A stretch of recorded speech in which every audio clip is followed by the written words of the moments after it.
Ok, doctora, iniciamos. Adelante. Ok. Muy buenos días a todos. Vamos a iniciar este segundo día de nuestro seminario.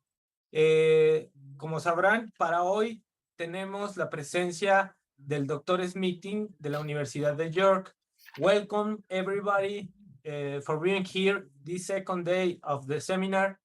As you know, for today's session, main session, we have the participation of John Smithin de la Universidad of New York University.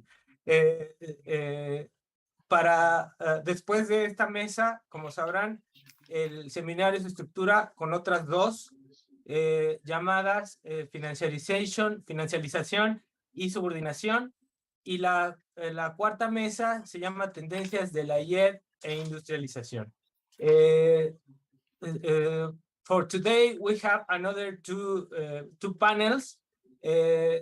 After the presentation of John Smithin, we have the first panel called financialization and subordination, and the second is a tendency of FDI and industrialization.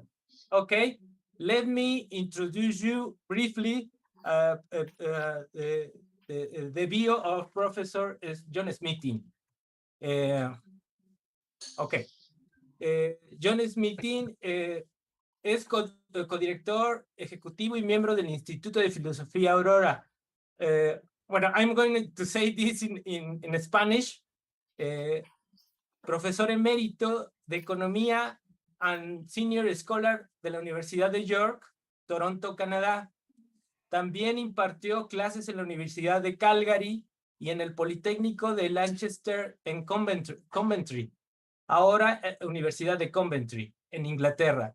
Durante el periodo 95-96 fue elegido By Fellow en la Robinson College, Cambridge. Tiene doctorado y maestría en Economía por la Universidad del McMaster y la licenciatura con honores del Politécnico de Londres, ahora Universidad Metropolitana de Londres. Se especializa en las áreas de política monetaria, filosofía del dinero y finanzas, política macroeconómica y política económica internacional. Es autor y editor de los debates en macroeconomía monetaria, más del trueque, repensar la teoría del dinero, crédito y la macroeconomía. Gracias por estar aquí. Thank you everyone for being here today. And without hesitation, I'm going to give you the floor to Professor John Smithin. Thank you, Professor John Smithin. You have the floor for you.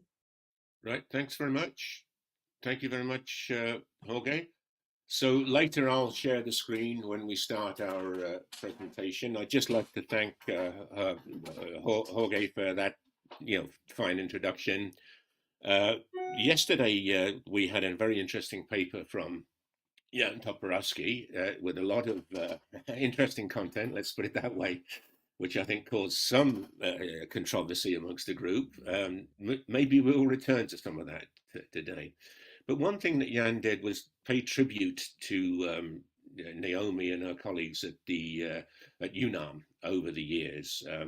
And I just want to echo that. I mean, over the years, to me, UNAM at Mexico City and the Facultad de Economica has been like a home away from home. I think, I think it's not too strong a word, the intellectual atmosphere that pertains at your university. Like, to me, it's Thank you. You're very kind with us. I mean, it's almost like an intellectual, the level of debate, the depth of scholarship. To me, it seems like a real oasis. Now, I do understand that when you're inside an institution, it's somewhat different. But from the outside, I just love everything about it, and it's always a great pleasure for me to talk. Only let me say that it has been with the help of you and others like Jan that we have been able to increase the level of discussion. Your inputs have been very important for us. Thanks.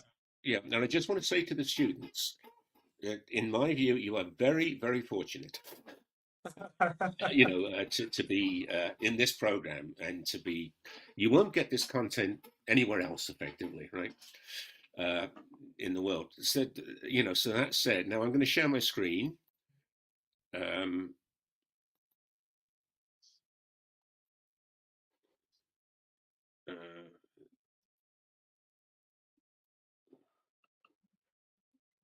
I don't know what's happened. There It's you are, don't starting worry. It's starting, don't worry. Well, It's a bit slow. yeah, we can see it right now, okay? We can see it. It's kind of a PDF version rather than the PowerPoint. Does that matter? No, it's okay. We can see it right now, okay. But I can't move it now either. I can't move it. Sorry for these people.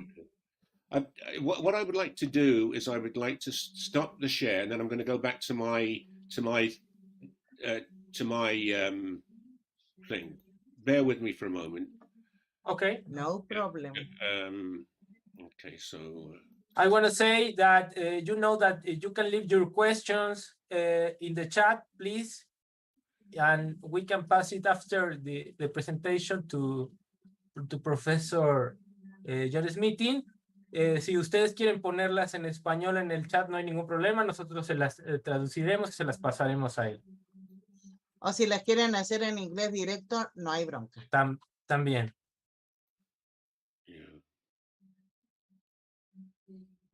Okay. Now what had happened is I just wrote an email to somebody and then it wiped off the thing that I put up on the up on my screen.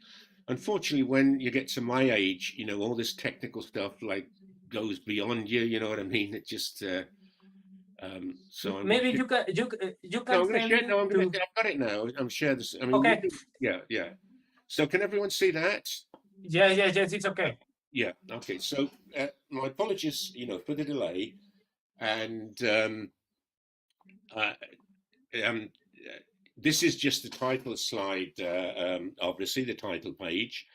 And I should just point out this is a joint paper with Andre Ticino, who's a colleague of mine here at the Aurora Philosophy Institute. And his role today, I think Andre's here today. If there are any difficult questions, Andre will be the one to answer them.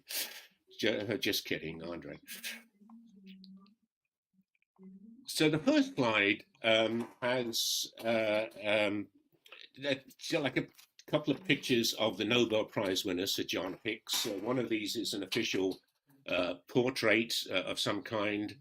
The other is the cover of the biography of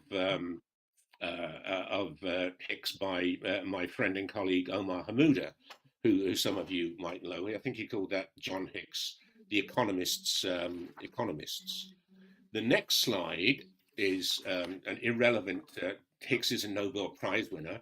So this is an irrelevant slide about, Alfred Nobel and dynamite and, the Peace Prize and all that stuff.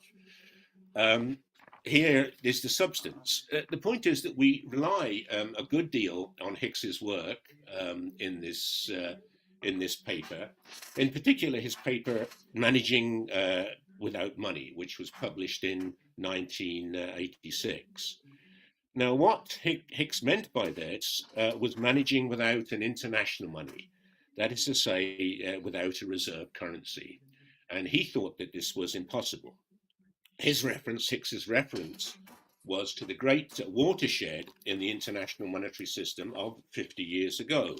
That's the collapse of the Bretton Woods system in 1971 to 1973 period. The system, and I put that in quotes, that was then created has survived to this day. It was a regime of floating exchange rates in the main, but with the US dollar continuing in this role of a reserve currency. In this year, as I think everyone knows, as we've become painfully aware, we seem once again to be on the threshold of a watershed event in international political economy. To be specific, we refer to the potential displacement of the US dollar as an international reserve currency. And that, of course, is going to have enormous implications, in my view, for the developing world. The next slide are pictures of, the Mount Washington Hotel in Bretton Woods, New Hampshire, and picture of delegates at the famous conference in 1944, which set up the Bretton Woods system.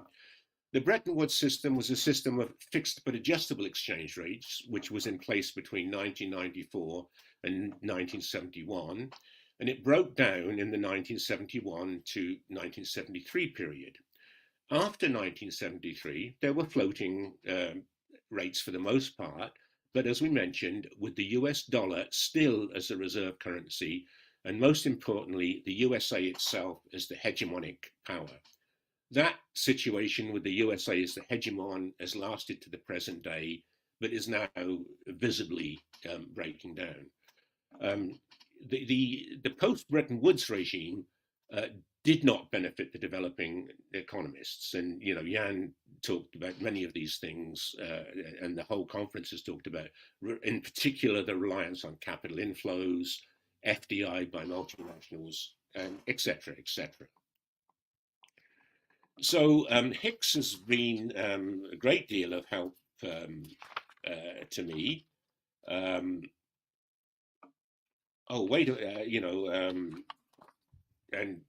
it actually helped me a great deal for coming to this issue of doing what Naomi calls a keynote lecture.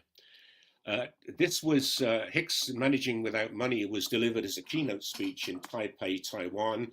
By the way, as we all know, Taiwan itself is also playing like a crucial role in the current international crisis. Anyway, Hicks said on that occasion, "I've done many things in my life, but I don't think I've ever given a keynote speech before. It puzzled me very much how to give a keynote speech to this distinguished audience." And I empathize with this. I tried to write out something, but I didn't like it. So I wrote it again. It was better, but it was still not a good keynote.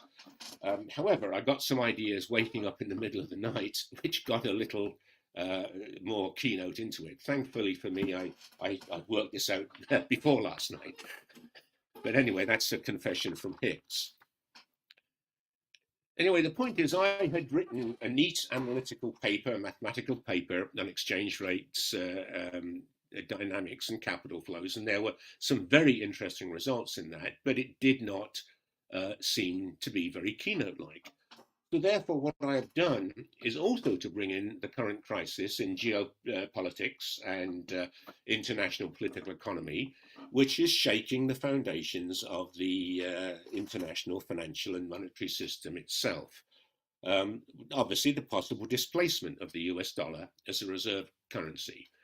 And it's an obvious move also to draw analogies with the earlier crisis of 50 years ago that Hicks himself was discussing. I am most grateful, and seriously now, to my co-author and Aurora Philosophy Institute API colleague, Andre Ticino, for making this happen. So what's the objective? What are the objectives of the present paper? Well, to present two important analytical results for two key indicators of international economic relations for an economy with a sovereign monetary system. I mean by this the real exchange rate and the foreign debt position as a percentage of GDP.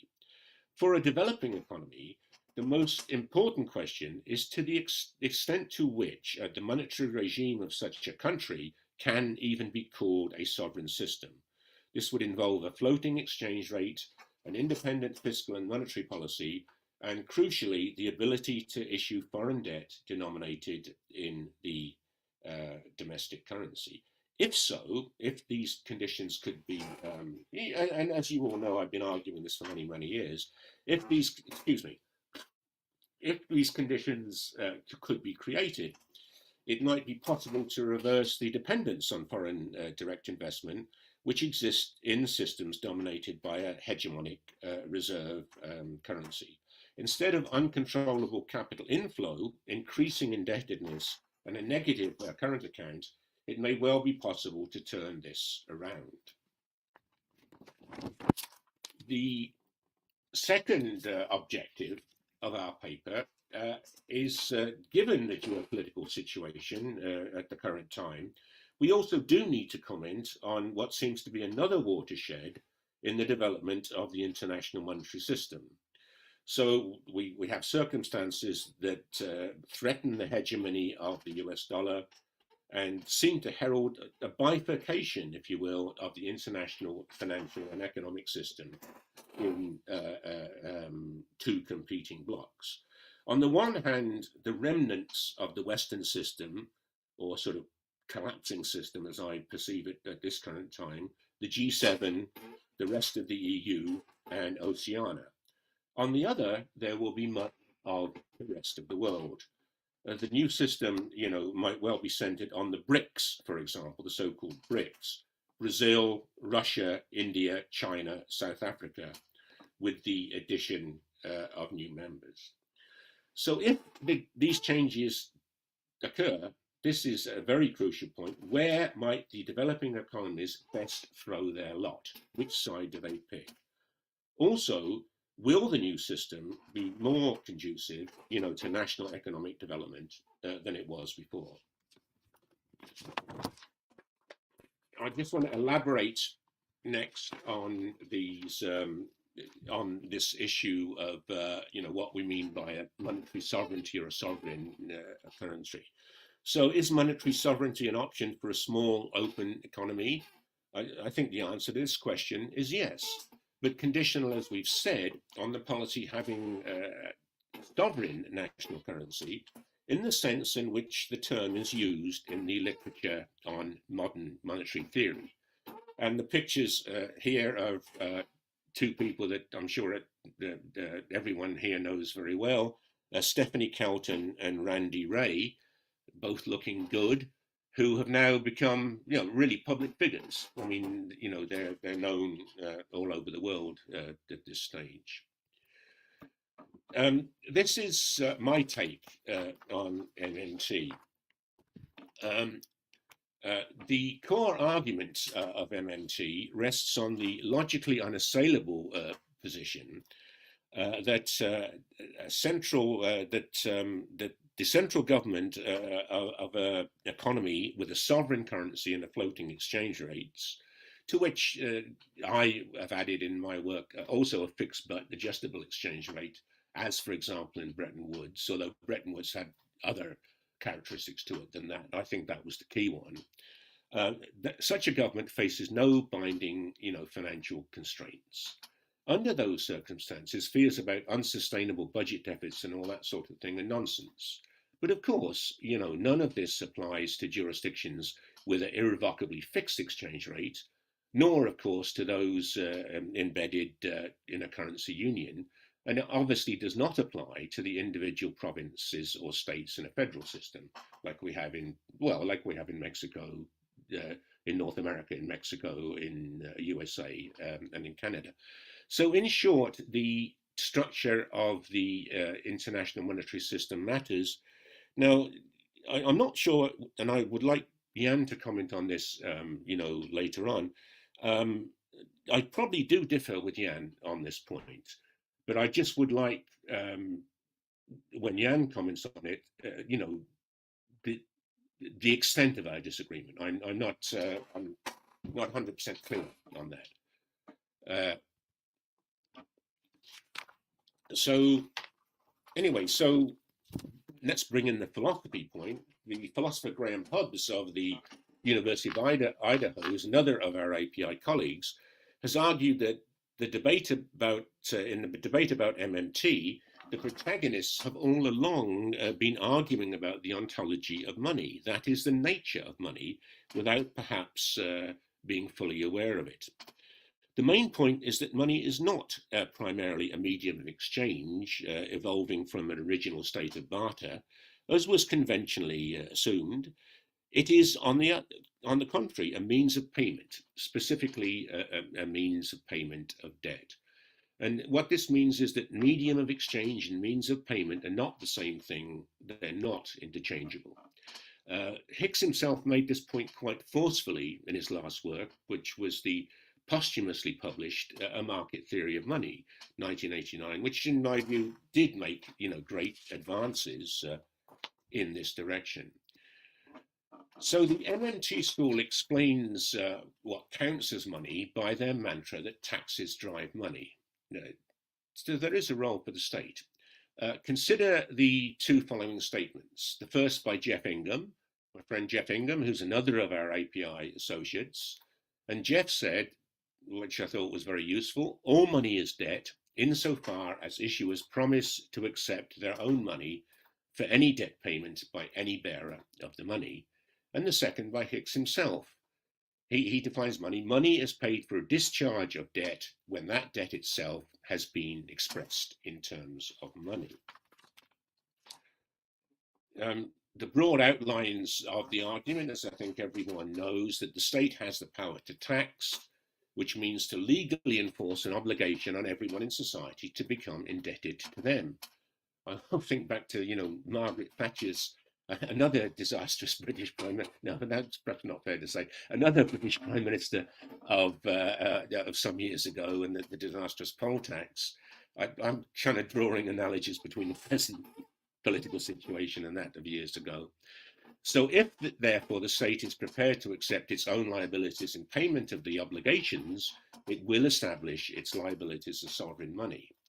If the state will not accept its own liabilities in payment, insisting on payment in things like gold, foreign currency, Bitcoin, or whatever, it loses any such power.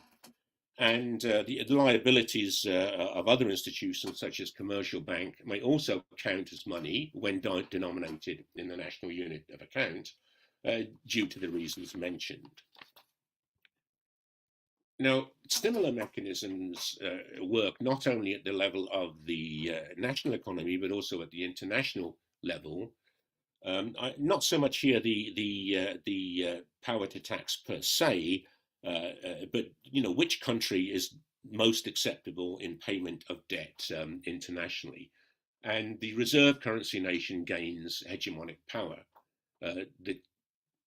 When Stephanie Kelton was called Stephanie Bell in 2001, that was another one of the important contributions that she made, this question of the hierarchy of money.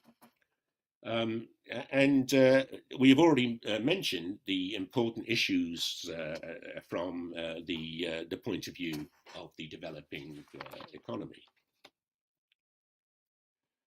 So here I'm just going to I'm not going to go through all the math and diagrams that's in the paper, but the analytical results in the paper show that, number one, it is possible to continuously run a budget deficit. This is the prime MMT proposition. The national debt GDP ratio converges. Similarly, for a trade deficit or surplus, all this idea of internal balance and external balance and so forth, I think could just simply go out of the window. So a similar situation applies for trade deficit or surplus, preferably the latter. Notice there's a strong sort of mercantilist flavor, so to say, in here. And the foreign debt position as a percentage of GDP. The real exchange rate is an endogenous monetary variable, just as the real interest rate itself is not a natural rate of interest. It's also an endogenous variable, very heavily influenced by monetary policy, for example, and also the liquidity preference type considerations that Jan was talking about yesterday. The next slide is a summary of the analytical results. And I'm not going to, I've written them down. You can see how I arrived at these ones. I would just say that they're very important. And note that in many cases, they overturn the conventional wisdom, both of the neoclassical school, right? And also, for that matter, much of the conventional wisdom in the post-Keynesian world. We were talking earlier, offline, about the effect of taxes, right? But notice that in this world of sovereign economies, an increase in taxes reduces the growth rate, increases the unemployment, and increases equilibrium inflation. It's one of the sort of supply side causes of stagflation, which we have now, worsens the foreign debt position. I don't want to go into those things now, but notice that it is all based on almost to a certain extent, a radical revision, if you will, of what people have thought were the verities of economic theory. I mean, you can see what we're doing up here. We're having a sort of super Keynesianism here. We're not trying to balance the budget at all, right? Right? We're quite happy to run, deficits, as is appropriate for a quote sovereign economy. So what then would be the preferred international monetary and economic system? Well, ideally, certainly not globalism, right? We have to be against the globalists. I think we have to be against the WEF. That probably get me cancelled, and so on and so forth. Ideally, what we would have is an interaction of different monetarily sovereign nations, each with their own currency and central bank, and floating exchange rate or fixed but adjustable exchange rates. It is better not to be dominated by an individual hegemonic power providing the reserve currency. The point is that a nation possessing a sovereign currency has the latitude to pursue both monetary and fiscal policies in the national interest. Policymakers are unconstrained by either budgetary or balance of payments considerations. It will be possible for that jurisdiction to successfully model successfully manage what I call a capitalism in one country. You'll recognize that as a pun on Stalin's socialism in one country from 100 years ago. And that's what I'm arguing for. And again, we're not arguing for socialism in one country. We're not arguing for international socialism. We're arguing for a capitalism in one country that is managed by the state in the best interests of that country's citizens and constituents. Of course, the fact that it's possible to successfully manage a capitalism in one country is one thing. It's no guarantee, of course, that the authorities will pursue the right combination of policies and practice. We were talking,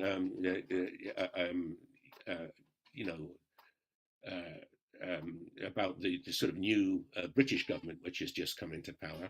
I think we can sort of guarantee that they will not pursue the right combination of policies. But it would be there for them if they choose to change. Let me put it that way. Do the above suggestions imply a need to manage without money, to repeat Hicks's phrase? Well, of course not. There are multiple monies, but there is no international monetary. There's no international money. But Hicks, even around the same time he was writing A Market Theory of Money, seemed to think that this was impossible. And the context was the collapse of the Bretton Woods system in 1971. So I'm just going to do a couple of more key quotes from Hicks, which I think draws all these threads together. The following seems quite like MMT, and this was long before MMT came. One can lay it down as a general principle that in any country with a well-established government and with no trade, anything that government should like to say with money would be money. There are two ways that would be so. One is that the government itself would accept it in payment of taxes. The other, that contracts expressed in money would be enforced in course of law. But this is the point. Hicks did not accept that these principles also apply to a well-established government with trade. And this is what he said. When the dollar was floated in 1971, it was intended it should be abdicating from the special position it had occupied for a while. And for a while, that did actually happen. The world had to manage without an international money. It managed very badly. At the next round, international money came back. Governments would not provide an international money. traders had to find one for themselves. There was no alternative back to dollars. The abdication was not accepted. In short, from my point of view, the 1971 period, was an opportunity to, break down this kind of globalist system. But that opportunity was not seized upon. They went back to something not dissimilar to the old system. So, under the pressure of world events, then we've arrived at a juncture in geopolitics today that may also bring great changes in the international monetary and economic system. As we all know, the governments of the so-called collective West have increasingly taken decisions to weaponize the economic and financial system against their perceived enemies, both domestic and foreign. They've taken it to a form of economic warfare. They seize the property of foreign nationals and domestic citizens. In the financial sphere, they freeze or confiscate the bank accounts of political enemies, including foreign national governments, and effectively shutting out those entities out, domestic or foreign enemies, out of the US dollar-based international financial system. In the context of the war with Ukraine, we're all familiar with the disruption of the energy and food markets and the decision of the Russians to accept payment only in rubles. And I think that Andre, in the question period, might elaborate on this. My point here is that whatever the rights and wrongs of the political disputes, the decision makers have failed to appreciate the serious consequences of all their actions for the survival of the international financial system itself. I go back to all money is debt, insofar as issuers promise to accept their own money for any debt payment by any bearer of the money. A basic requirement for money, including an international money, to be money. But the USA and others have not been honoring their own promises to pay, not been honoring previously made contracts. In the long run, the only result of this can mean that the claims will no longer count of money, except within their own limited circle. They can hardly continue to serve as international reserves. So the next thing is this sort of a very brief history of like where we've got to. In my view, the 1994 period, the founding of the Bank of England until Bretton Woods, that was the British Empire, right? But it was also capitalism. Like I often say that the capitalist system, the thing that Marx or whatever and Koletsky and people studied, that was what it is, and it was underpinned by the domination by the pound sterling. In the Bretton Woods system from 1944 to 71 until the abdication, there was effectively US hegemony, domination by the dollar.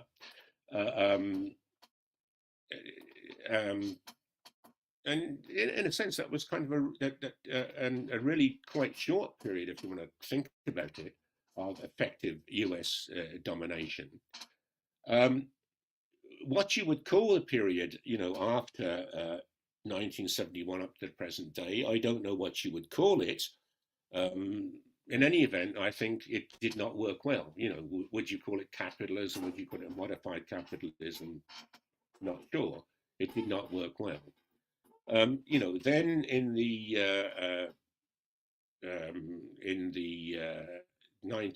period from 1973 to 2002, that was Hicks's point. The abdication was not accepted. We had floating exchange rate, but the domination of the US dollar continued. From 1999, predictably, the euro, the European Union, the failure of the euro. That's the period of the euro experiment and the ultimate failure of that euro experiment, in my view. What does the future hold? There is a second abdication of the US dollar occurring as we speak. What are we going to get from it?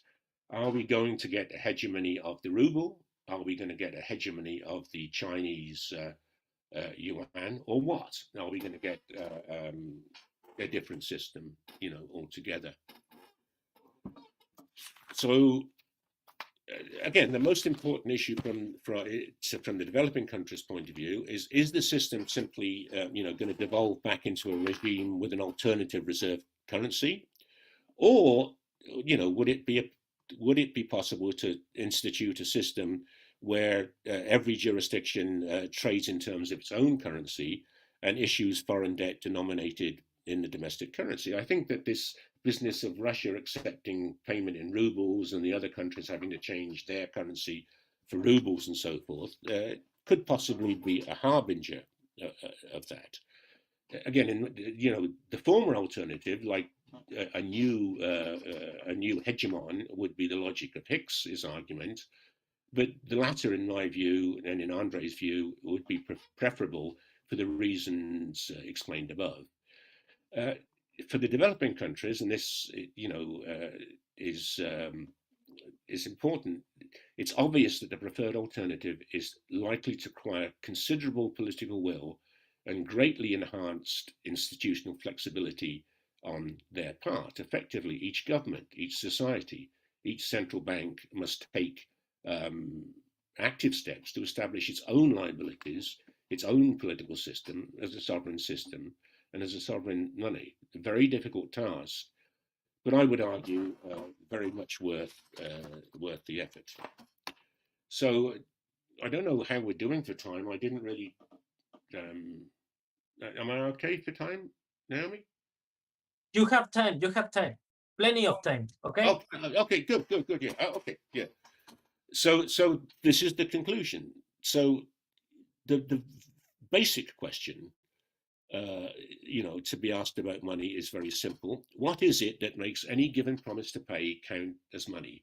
And this applies both at the level of the domestic economy and at that of the international system. A nation which does possess a sovereign currency with a floating exchange rate has a great deal of latitude to pursue both monetary and fiscal policies in the national interest. Policymakers are unconstrained by budgetary or balance of payments considerations. And that's the opposite position taken to Sir John Hicks, grateful as I am to him for sort of setting out the template, in his discussion of the international monetary system of half a century ago. Hicks thought it was impossible to manage without an international money, even though exchange rates were floating. And that was his explanation why the abdication of the US dollar in 1971 was not accepted. And I think it's clear now that those were the opening acts in the creation of the unipolar. I mean, there are many, many other acts after that, but the creation of the unipolar geopolitical system that exists today and is currently hanging by a thread, it's now itself under a great pressure. The key question, I think, is will this latest abdication 50 years on now be accepted? If so, what will be the nature of the new system that will emerge, to take its place? Now, the analytical part of this paper, I would argue, shows that a viable system can exist without there being an international currency per se. Each partner must have the ability to issue foreign debt denominated in their domestic currency and at floating exchange rates. And, and to be fair, I think this is also the position of the MMT school. The large dispute between myself and NMT is the nature of the interest rate policy, which, must be conducted in such a system. I argue that the system only becomes viable with what I've called a real interest rate rule. And what I now favor is that what I call a zero real policy rate, that is to say, the real policy rate of the central bank in a sovereign system should be set at zero. The MMT view, and I'm giving a paper, next week at a conference organized by Louis Philippe, where I'm going to elaborate on this. The MMT's view is a zero interest rate policy, which means a zero nominal policy rate, which we've effectively had, for the last several years. It's an issue. The question is which. Yes, interest rates should be set at zero. We should abolish usury, but which interest rate are we talking about? We're talking about the real interest rate or the nominal interest rate. The experience of the developing economies, I don't have to tell you, has been less than ideal during the revived hegemony of the US dollar. All the things that we talked about yesterday, difficult to manage capital flows, and unhealthy dependence on foreign direct investment by multinationals. And of course, it's been extremely difficult, if not impossible, for developing countries to pursue independent fiscal and monetary policies. So in the emerging system, if a new system is emerging, the developing countries will have two strategic choices to make. Most countries in the world are making that decision as we speak, which side to take. Are you going to go on the side of the BRICS, Brazil, Russia, India, China, South Africa, or are you going to stay with the G7? I would be really interested in, Mexico is an extraordinarily difficult position, right? It's right next to the United States. I'm clear in my mind that the choice that Mexico should take, but I would really be interested, in other people's opinions, particularly in Mexican opinions on this. This is a crucial issue. And then, secondly, and Naomi knows I've been arguing this in the case of Mexico for how many years has it been? A lot of years. To be willing to consider the domestic, it's a domestic issue, it's a domestic political issue, the necessary domestic political and social changes to ensure national monetary sovereignty, to escape from globalism, and to gain or regain the ability to conduct the appropriate nationally based monetary and fiscal policies. So I think that's it. I think in the question period, Andre may have some, more to say and, more to discuss about the details of the current, financial crisis. But that's it. Thank you very much for your attention. And I'm very interested in seeing what people make of it. Thank you very much for your marvelous presentation, Professor Smithin. Now I remember you that you can leave your questions in the chat for Professor Smithin, and maybe you know that we have in this room the presence of Professor Jan Toporowski and Penny Hawkins. Maybe if you want to make a question, a comment or if you want to react to the presentation, you are welcome to do it in this moment. Well, maybe I have a question for you. I'm getting out a piece of paper to write these things. Okay. Because at my age, it's difficult. Maybe I can put this question in the chat for you. No. I think it's better if you ask it. Okay. There you go. Do you think that US could recover its economic productivity superiority against China in next years, or is doomed like UK after the World War, and with that the dollar as worldwide money reserve? Well, again, like we said in the paper, that we're not going to try to make predictions. But I really do feel that, how can I put it, that the USA has kind of lost the plot. Earlier in the paper or early in the thing, I listened to all the problems. There was COVID. There's this, quote, great reset. There's agitation about climate change. There's immense political instability in the United States, right? As we're all, as we're all aware. And it's true in a lot of the other, Western currencies. And then it seems to me that this Ukraine war, and even more than that, the sort of Taiwan issue, which bizarrely comes up as soon as there's a Ukraine war, they try to change the focus.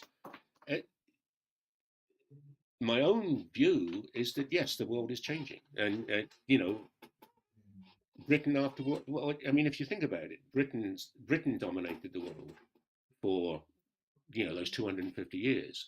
The last 30 years was what Churchill called what was it? The second 30 Years' War, the 1914 to 1944 period. And by the end of that time, Britain was done. The way I see it, the USA never really fully, took up the reins, of that system. They were ambivalent. Did they want an empire? Did they not want an empire? Obviously, the great thing that Britain had going for it was financial and monetary expertise. The Bank of England, the Federal Reserve Board has been very unsuccessful, if you want to put it that way. In the interim, and to me, ever since I came to North America, actually in 1975, and that was the year of the fall of Saigon, right? And then Jimmy Carter was the president of the United States, and then we've had all the things since. But it just seems to me the trajectory has been the same, and it's all come to a head in this I think we would agree that this is a terrible year, right? It's all come to a head in this year. So that would be my prediction. I'm probably going to be 100% wrong. So again, I want to know what you guys think. Like, what does Mexico do? What does Mexico do? Which way to jump? Because it's in the French phrase "sauve qui peut," at the current time. I hope that's not too pessimistic and all of that. No, it's realistic, I think. Professor Jan Toporowski, if you want a comment, go ahead, please. Thank you very much. Yes, John very generously mentioned at the beginning that I have views about all of this, and that these might be worth hearing. And I have to say that for much of what John said, I actually agree with him. I find though that there are certain points of detail and ways in which John takes the argument where I have certain doubts.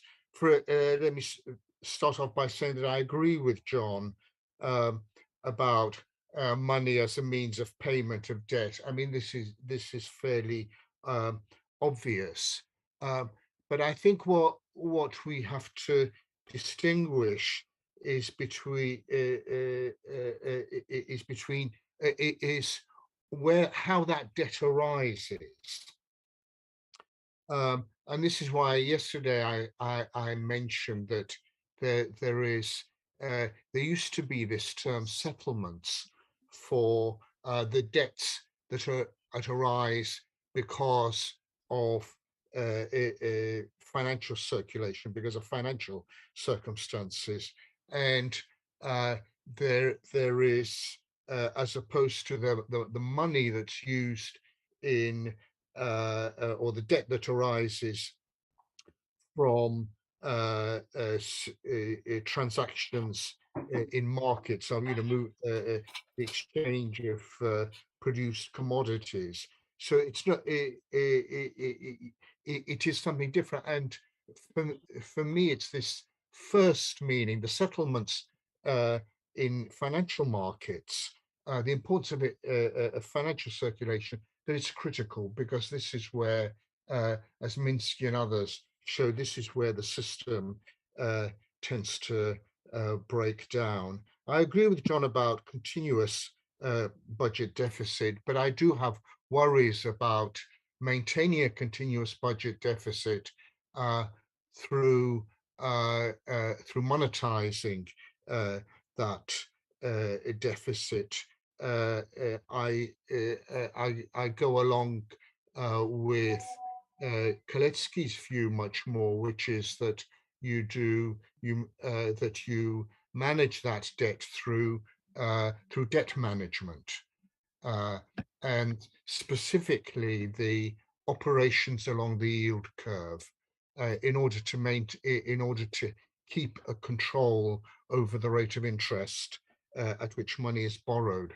What's the advantage of this? Well, the advantage of this is that it doesn't flood the money with the markets with money, and that's critical, and especially critical for developing countries with relatively shallow financial markets, where if you continue monetizing a deficit, you find yourself you end up in an exchange rate crisis with capital flight. There's a second point about the budget deficit. Third point is about capitalism in one country. Yes, I think this is possible, but we should also bear in mind that stabilization of a particular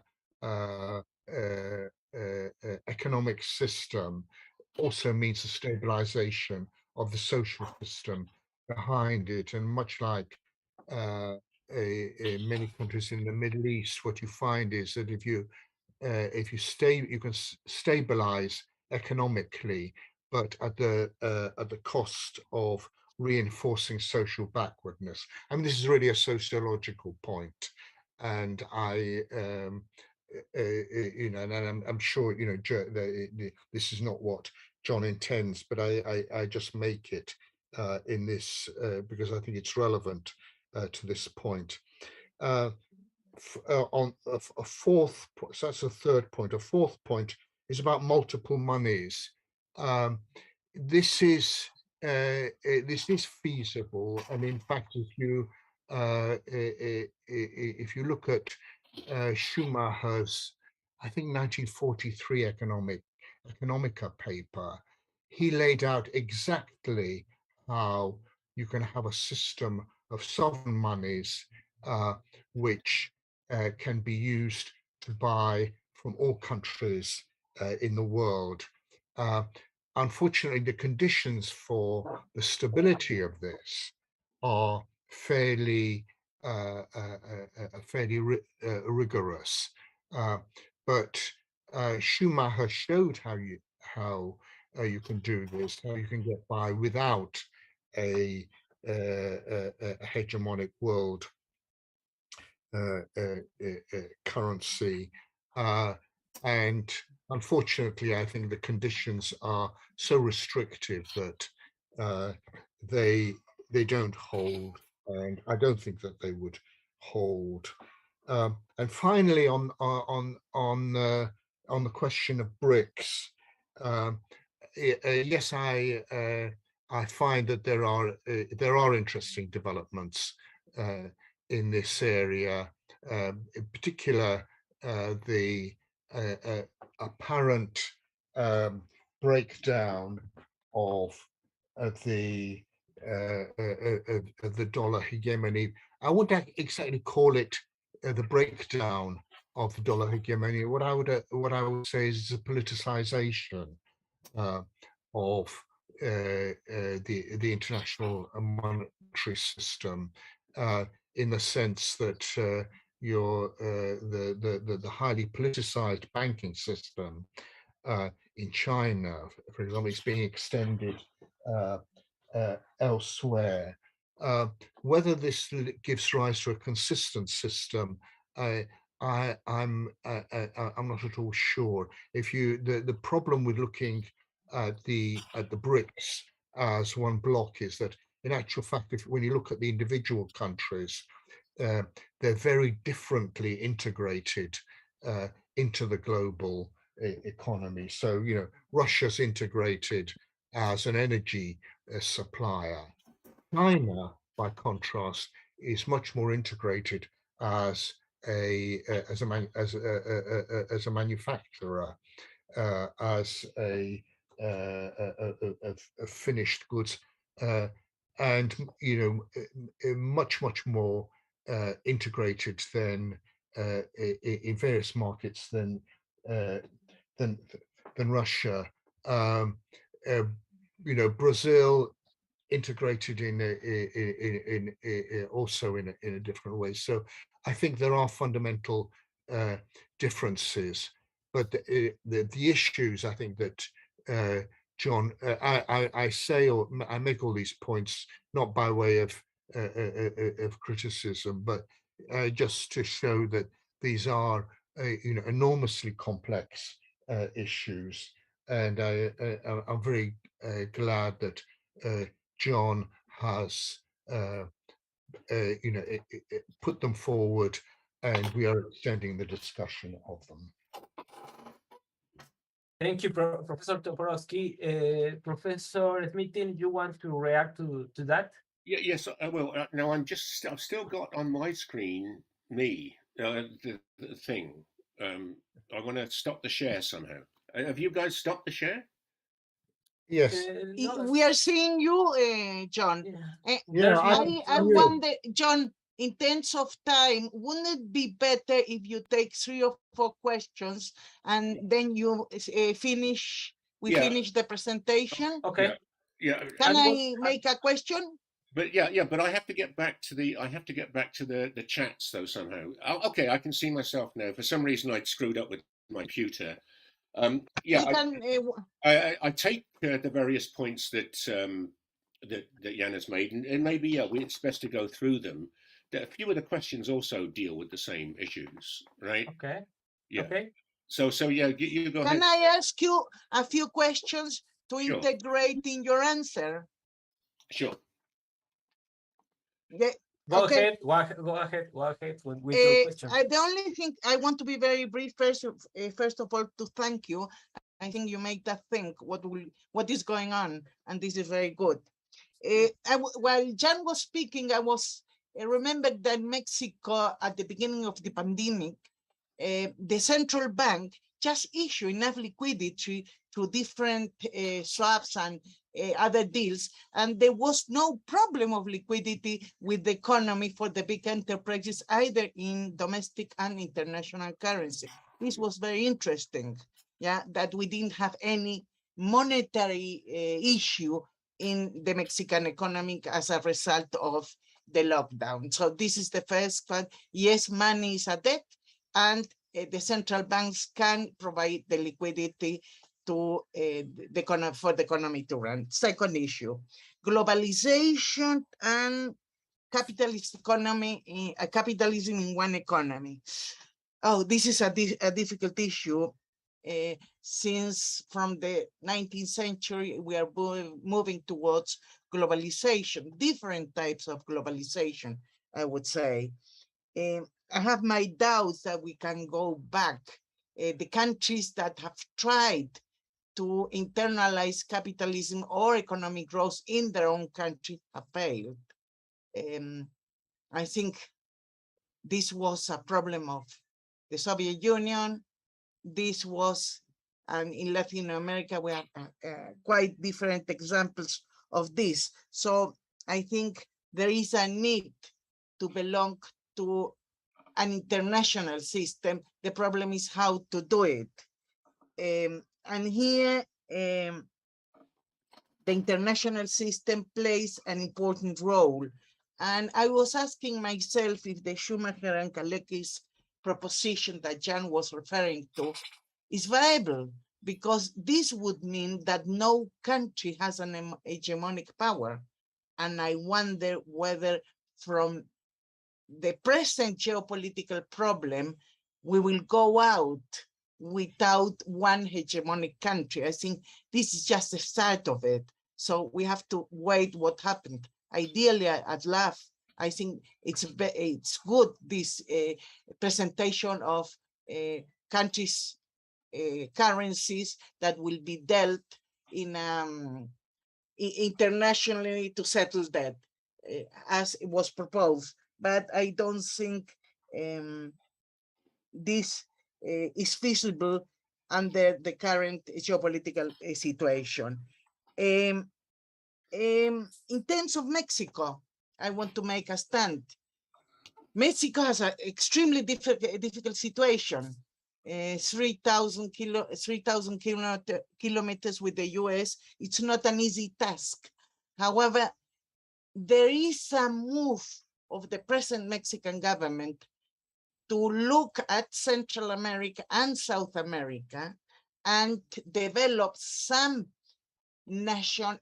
some autonomy in political decisions, like food autonomy, energy autonomy, sanitary autonomy.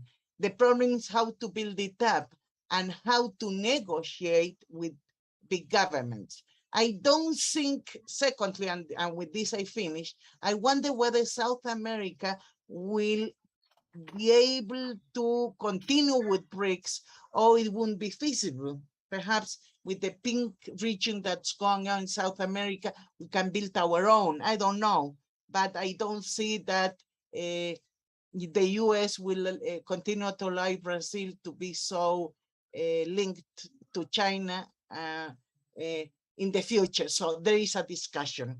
And I would like to bring your attention that there is a question by Ivan Weinhardt, by Alan Sibbles. Yes. I would like to read it for him. Okay. Sí. Yeah. Thank you. We have 3 more questions. I'm going to read it for you. Could you provide us with an example of a country that has implemented policies that are not constrained by fiscal or balance payments considerations? This is the first one.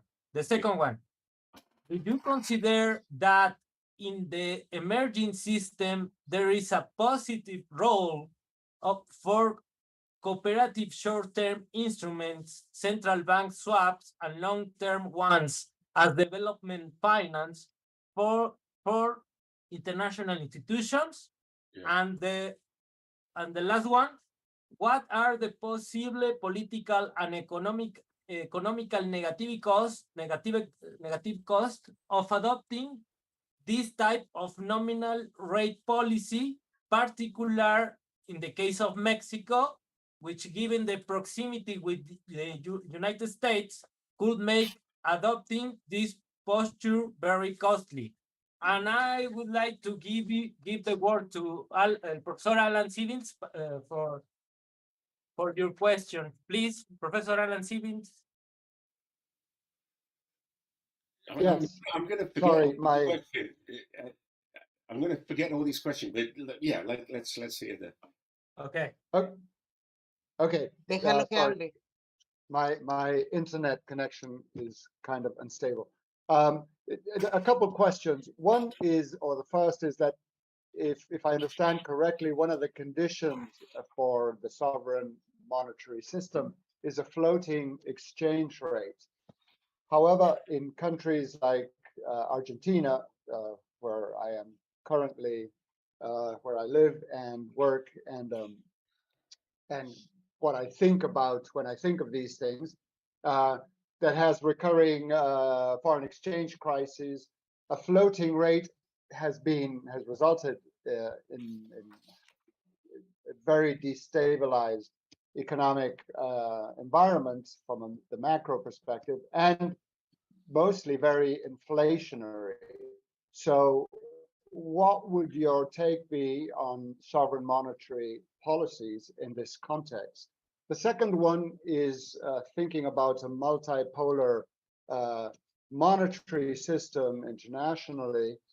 Would this eventually result in a sort of a multipolar foreign exchange shortage or foreign exchange crises? It's to sort of have multiple balance of payments crises with these multiple hard currencies replacing the dollar.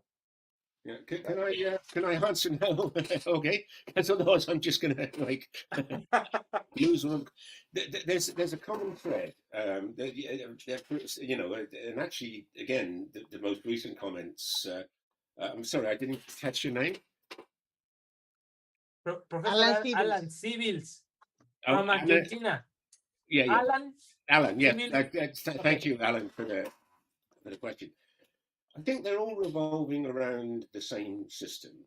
Like, let's take for granted that the current system is breaking down. I agree fully with you that it's much more likely, much more likely that there will be some new world hegemon, other than the US dollar. I wouldn't favor that. What we're trying to do is we're trying to, put down the conditions that for example, Jan was saying Koletsky and Schumacher and so forth, what would be needed for this to happen? It's quite the case that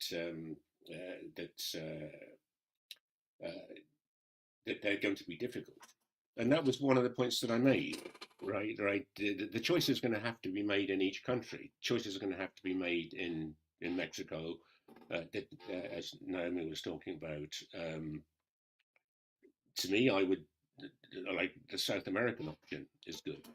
But on this business of floating exchanges, I think the general answer is that in a place like Argentina, they simply don't have a sovereign monetary system, and that the problems that that we're talking about comes because the Argentine currency, the peso, I think it is again now, is not a sovereign system.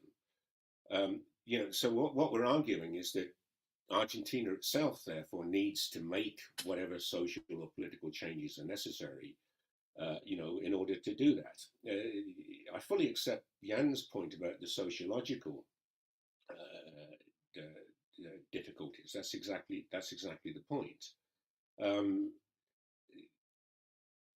What I'm convinced about is that Argentina should look after its own destiny, as opposed to, depending on whoever, be it Russia, be it the United States. I was interested that Naomi actually made 2 points which answer a lot of the questions. First of all, an example of what happens. I think that an example of not having to deal with budgetary and fiscal problems was precisely COVID. People throughout the COVID in every country, people said, "Oh, we can't afford to do this." There was there was a good deal of relief for COVID. I think the example of the last 2 years, at a sort of technical level, at a level that the money can always be found, bore out the MMT. What didn't bear out the MMT was exactly this issue of its nominal policy, a nominal interest rate policy versus a real interest rate policy. The MMT's policy is low nominal interest rates, and that actually I think does cause a lot of the instability conditions. In my recent book, I went through this in great detail, the stability issues. I argue for a real interest rate policy. The policy rate of the central bank in a sovereign economy, less the inflation rate, should be zero.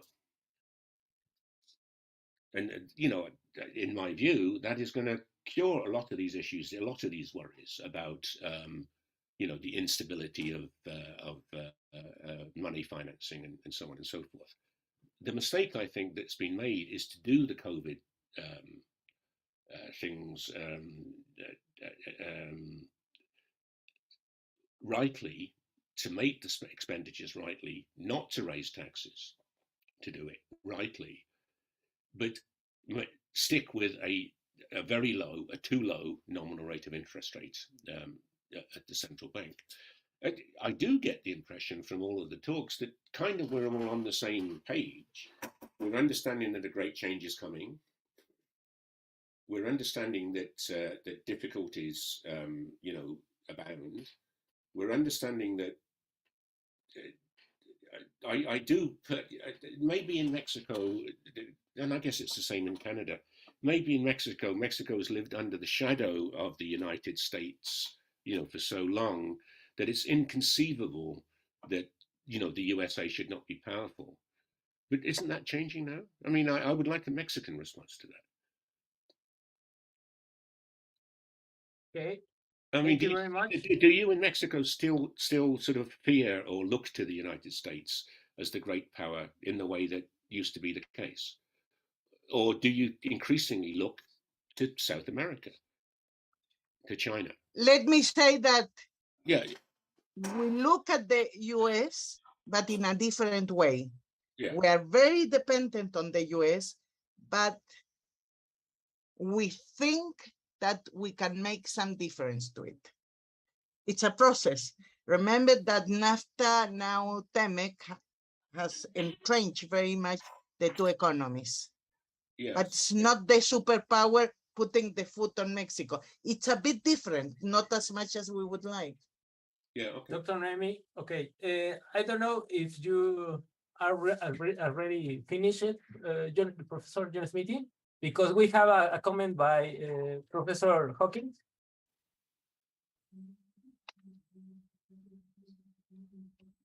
Professor Hawkins, you have the word. Oh, thank you so much. Thank you very much, John, for a very stimulating paper in many ways. I guess for me, I have some reservations about some of the claims that are made for MNT. And I think the difficulty I have in a way is similar to some of the kinds of comments that Jan has mentioned. I mean, I think this issue is, if we're talking about money as debt, it's not only important how that debt is created, but it's also quite important for us to think about who holds it. And what I think is the missing piece for me, as somebody who has worked and studied developing economies, is how do you attract? I mean, you have this statement, which I think is very powerful. I don't think people would necessarily object to it. This idea that, one needs to be able to, every country should have the ability to issue foreign debt denominated in their own domestic currency. And I think people accept that. And we know that there's been debates around, original sin, which was this idea of, the problem is that foreigners hold your debt, but in foreign currency. We now know that a lot of foreigners hold your debt, but in your own domestic currency. Yeah. And so the problem still seems to me that what does one do when there is a shock to the system or a crisis? How do you retain those foreign debt holders? There is this tendency for capital flight, for selling off. And so I think there is this tendency for me, and I guess this is a question that I really would like to put to you. For me, when I read MMT theory, I think to myself, this is born, we know that both Stephanie and Randy are Americans.